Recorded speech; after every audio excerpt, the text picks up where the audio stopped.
Okay, well, I'll go ahead and get started. I'm Nicole LaVoi, and as Ann said in the beginning, I'm the Associate Director of the Tucker Center for Research on Girls and Women in Sport, of which we're all affiliated here at the University of Minnesota. And as you might know, and some of you do know, last month the Tucker Center released a 10-year update of our very popular original report that we released in 1997 that we did in conjunction with the President's Council for Physical Fitness and Sports. That was commissioned by the Clinton administration. We widely distributed the report across the country, across the world, and as the 10-year update became upon us, people were asking for an update. So we asked kind of the very best scholars in their field, psychological, sociological, physiological, to write chapters on the summary of research in those respective fields. And then Diane had a vision to write a best practices chapter. So a lot of what I'm going to talk about today is the best practices chapter in the Tucker report. And we did bring some, it looks like this, the print copies.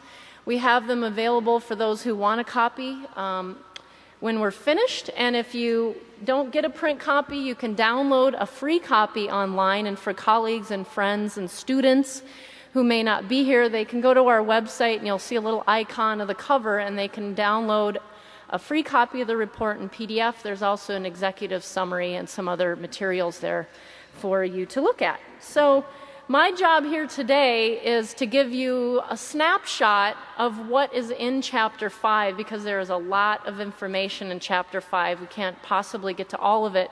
But it's more my job to direct you to some of the resources that are in Chapter 5 that may help you in whatever respective job or field that you're in. Now, while the report is about developing physically active girls, Diane made the point that most of the literature and research that's in the report is what's good for girls is good for boys. There's just a very few specific pieces in the report that talk about girls specifically, but I think today we're here to talk about children and youth, not just girls, so it's very applicable across the board.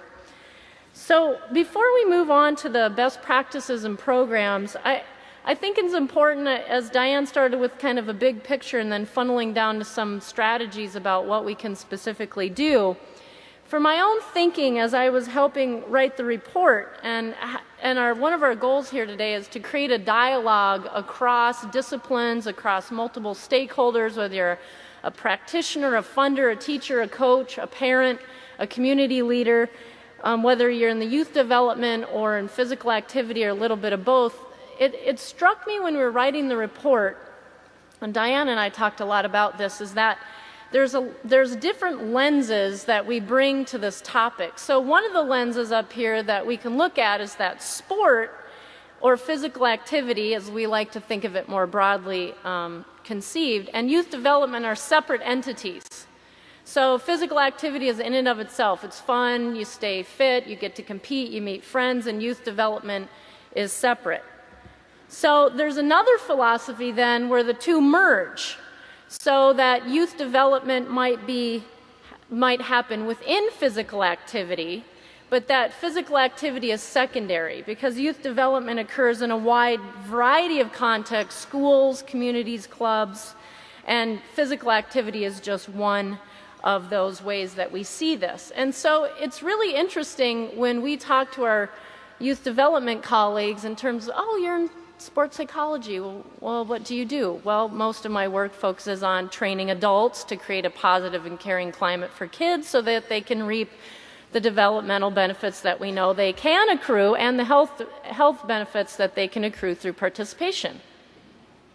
Well, that's kind of what I do. I never knew that people in your field did this work. So it's been really interesting for us to try to bridge this gap, not only in our own academic community, but here in the broader community in Minnesota, which is why we wanted to put this together with you today. So as you know, there are specific facets of the settings that lead to optimal positive youth development. And I think most of you are fairly familiar with those. But this is exactly the kinds of questions and issues that we look at within the context of physical activity. So for the three of us, and Diane and Mo could disagree, but I guess I'm speaking for all of us, is that we really see our primary context as physical activity, and that youth development can occur within the context of physical activity. And one of the things, as Diane mentioned before, that's really interesting when we wrote the report and when we read the literature is that this is called a lot of different things. It's sport-based youth development, it's developmentally youth sport, and what we like to call it, as of this week, we decided we'd like to call it youth development through physical activity, because it really encompasses this broad range of physical activities in which youth development can occur. And so this is really our focus today. So as Diane mentioned, a lot of times when we are out and talking with people across disciplines, people think that we're about elite sport or performance enhancement. And we're so much broader than that. And the three of us specifically are really focused on developmental issues within the context of youth and their physical activity endeavors. So we also know, as do the youth development workers, is that positive youth development does not automatically occur by just showing up and enrolling in a physical activity. It has to be very intentional and deliberate. So we all know that there's great potential of sport and physical activity for health and developmental benefits. And this is a kind of a cliche that we use within physical activity, is that within a positive climate, sport can build character. But in a bad climate, sports are more likely to build characters. Now, I covered up the more graphic nature of this picture, but this is a picture when I go out and I do a lot of coach and parent workshops. My grad students are laughing because they've seen this slide about 1,001 times, but everybody loves this slide. And so how many people have seen this before? A few. It floats around on those internet forwards once in a while. But later when Mo's going to talk about the transfer of life skills learned in sport, if we're not intentional and deliberate about creating a positive climate for children, they may be learning things that we necessarily don't want them to learn. So I just want to show you that by way of discussion. So what we're really trying to do here today is not recreate the wheel. Sports science, from pedagogy, from youth development, from child development, from public health and epidemiology, so that we can create change for children and youth through physical activity. So that's really, and this is at the heart when we wrote the best practices chapter for the Tucker Center research report. We were very intentional about pulling in best practices and research from that wide variety of fields and putting it in one spot, because we oftentimes get calls for advice, what do I do? And we wanted to put it all in one spot and make it very user-friendly so that practitioners can use it in their own ways to create change for kids.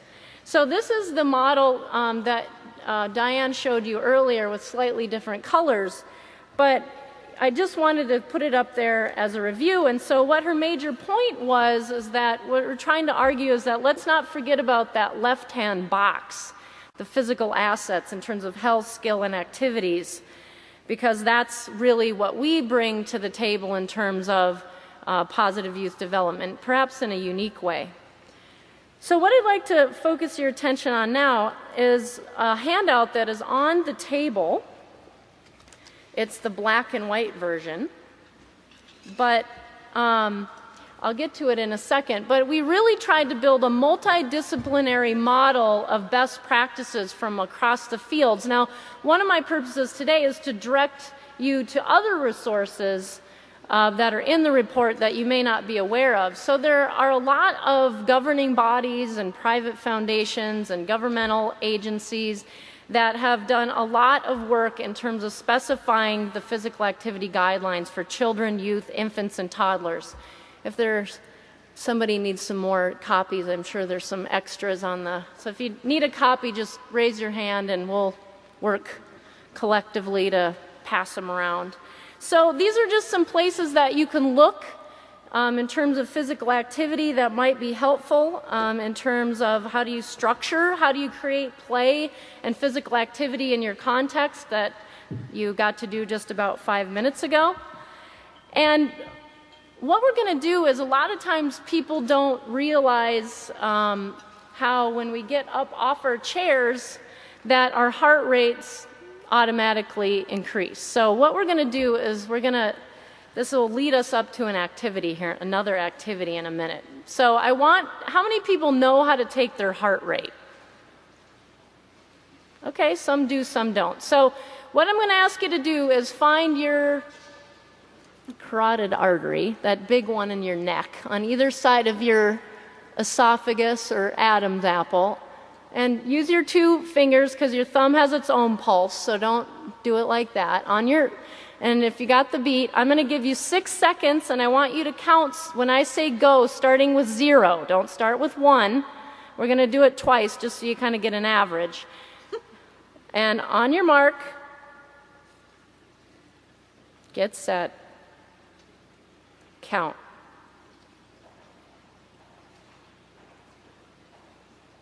Stop and add a 0. Okay? So if it was 10, you add a 0, that's 100. That would be your resting heart rate. So we've had some coffee, we've moved around a little bit. It's not really your true resting heart rate because that you do when you get up in the morning before the alarm rings. Okay, so we're going to try it one more time just to kind of get an average. Find it. Again, starting with 0 and count.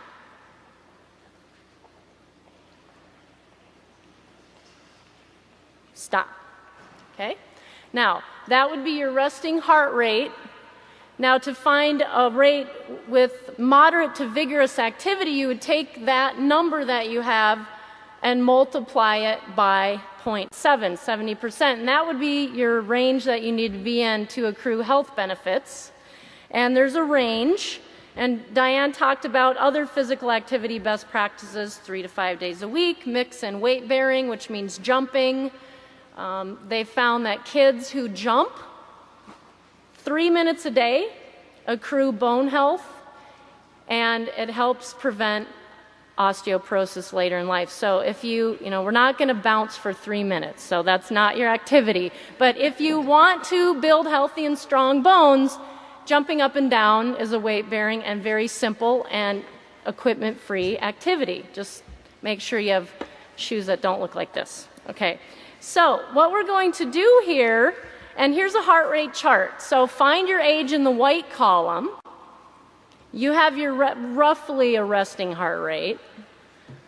But what we're going to do is we're going to do an activity, and we're going to see if you can get your heart rate up. So I'll give you the 10-second count, and we will see what you get in the colored columns. All right? So this activity, as my students know, sometimes I get a little creative, and I came up with this one last night. I'm very proud of it. So this is called the gopher pop-up.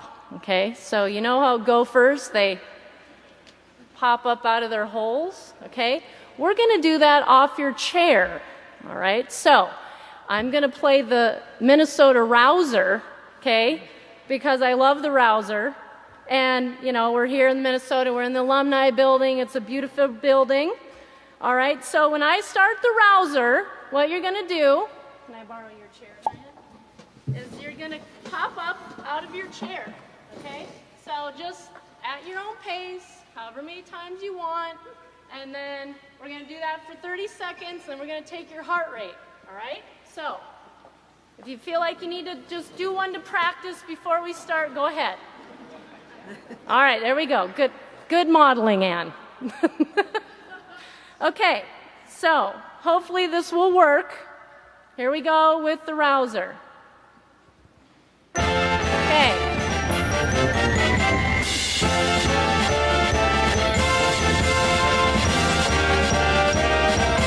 Great. Yep, get your arms into it. If you do the wave, that's very creative. Good. Good going.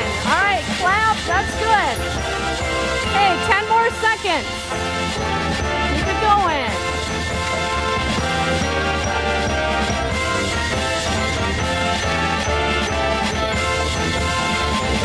Okay, great. Sit down, find your heart rate.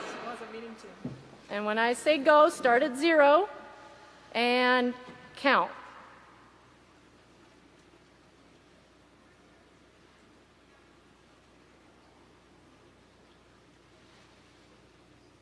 Stop. Okay?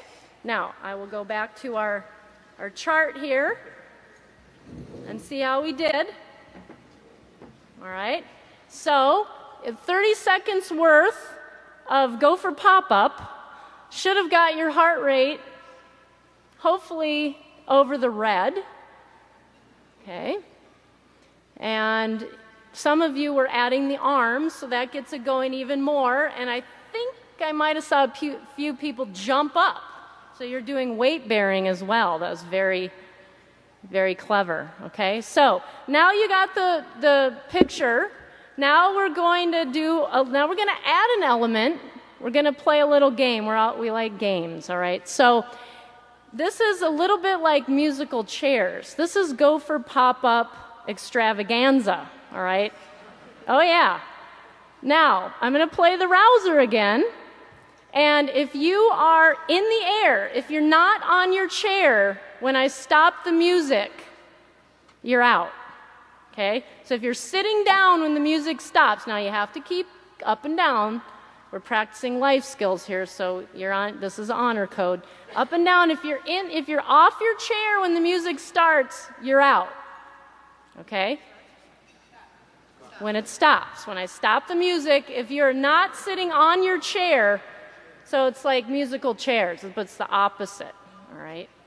Okay, are we all clear? Clear. All right. Here we go. Ready? And go.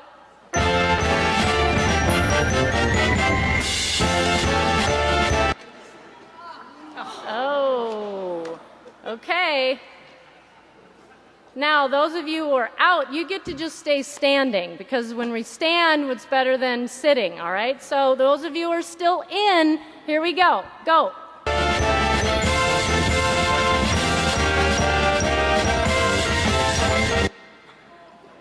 Okay. Now we have witnesses, all right? Okay, so if you're out, you're up. Okay, here we go.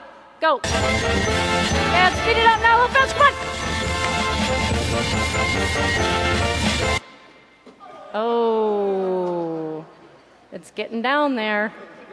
And go. Oh, these guys are good. All right, let's give them a hand. I want you to just look back up at this asset boxes, and just 30 seconds, I want you to discuss with your table which of these assets did we hit on in that last activity.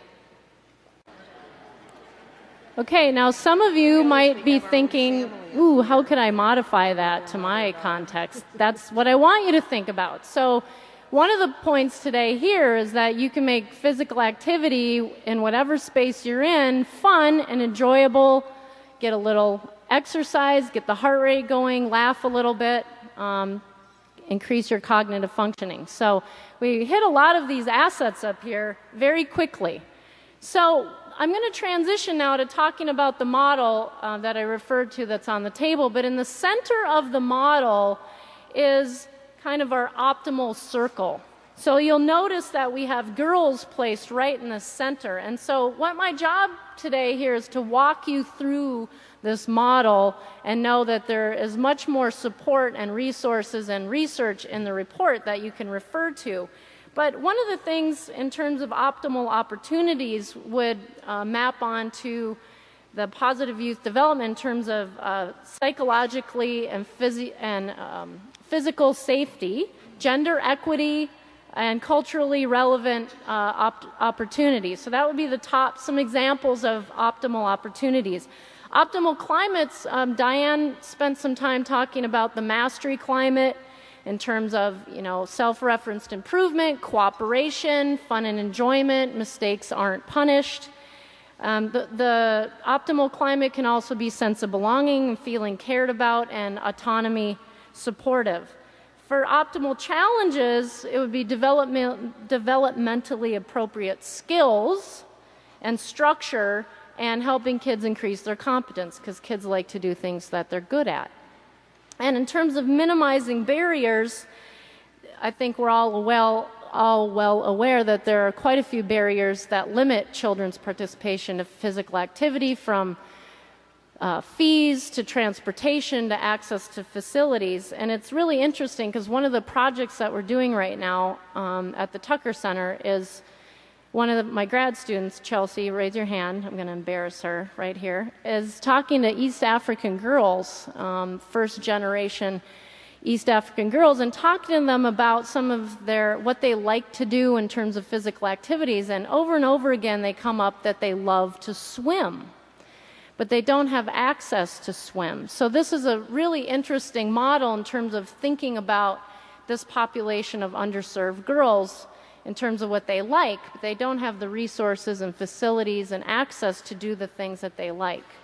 So what we want then is, through the middle of this model, is to have girls be active participants in their own physical activity. But if you look on the left side of the model, we wanted to very specifically lay out strategies that are evidence-based, that parents, peers, coaches, community leaders, funders even, can look to doing. Because one of the things that we got from the first report 10 years ago was more of a summary of literature, but people kept asking over and over again, what do? We want to do something. We want to help girls be physically active, and for us it's all children to be physically active.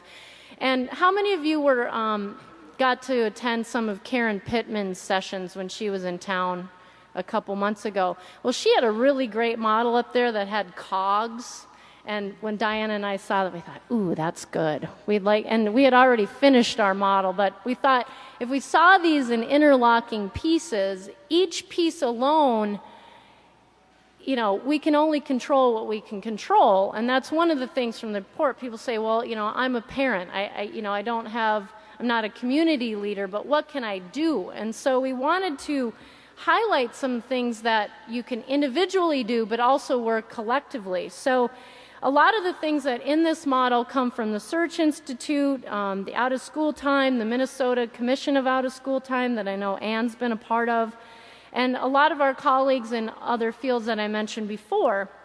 And one of the things on the left side is Diane laid out a lot of the strategies in terms of peers, coaches, and parents, and what they can do to create this positive and optimal climate for physical activity. But a few things that I want to highlight, because this is a very detailed model, is that I think one of the things that physical activity leaders can do, and there's the chapter in the sociological best practices from Margaret Duncan, she lays out a pretty compelling case for that we need to provide activities that are both unstructured and structured, that aren't gender biased. So, girls can play football and boys do dance. And I was talking to a physical educator colleague a couple weeks ago, and she goes, yeah, we had this unit in PE, and it was about jump roping.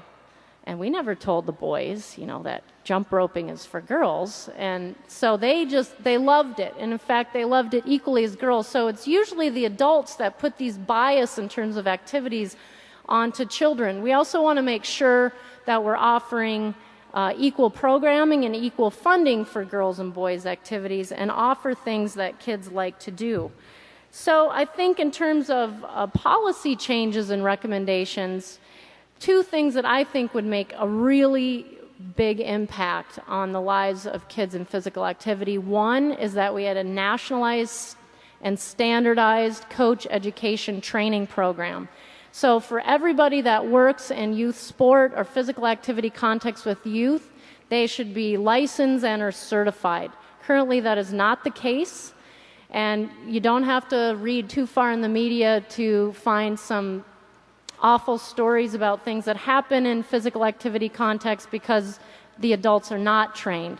The second thing that I think would make a big splash is to implement mandatory daily physical activity in the schools. As you know, that's been cut, and only 10% of all schools across the country have daily physical activity. Now, when you look on the right side in terms of all the benefits that we've been talking about that can come from physical activity, and we're cutting physical education in the schools, which is one context where all kids could have access to being physically active, this is a real problem. So without kind of belaboring this model, I really want to point you to the fact that we have to work together, which is why we wanted to come together here today. So also in the report, there are a summary of some policies that are currently in place. There's a lot of energy across this country from multiple groups that are working on making kids physically active so they can be healthier and contributing citizens to what we're trying to accomplish. So, you know, I don't want to go over this word for word, but know that there are a lot of resources out there that you can access, and Diane had some pictures of those reports, some other reports that are also out there. So I want to give you kind of an overview of some of the programs that we reviewed, and we tried to pick programs that were rigorously evaluated and that had some data that shows that yes, indeed, what they were trying to do, whether it was, you know, a physical activity and maybe youth development occurred, or whether it was just physical activity in and of itself, that it had been evaluated. And so some of the programs that we looked at are up here. So it's across the US, it's across Canada, some are privately funded. One is right here at the University of Minnesota with Diane Newmark-Steiner and Mary Story over in Public Health and Epidemiology, the New Moves program. Some are school-based, some are community-based. So we're kind of back to that orange model where we have to work together to make change in terms of physical activity. But when we think about the youth development piece, now some of these programs have components of youth development. But in terms of those three big asset boxes, none of these programs hit on all cylinders at the same time, which is really what we're trying to argue for. So there are some programs which are under this model that I'd like to highlight, and then I'm going to turn it over to Dr. Weiss. There's these two in red are some emerging programs that aren't really evaluated yet, but are under evaluation currently that I think really show promise. They blend the sports science and the positive youth development frameworks to really create an intentional curriculum that leads to positive things for all kids. The blue ones, and some of you might know some of these programs, come out of various traditions, primarily in sports psychology, but they have been tested.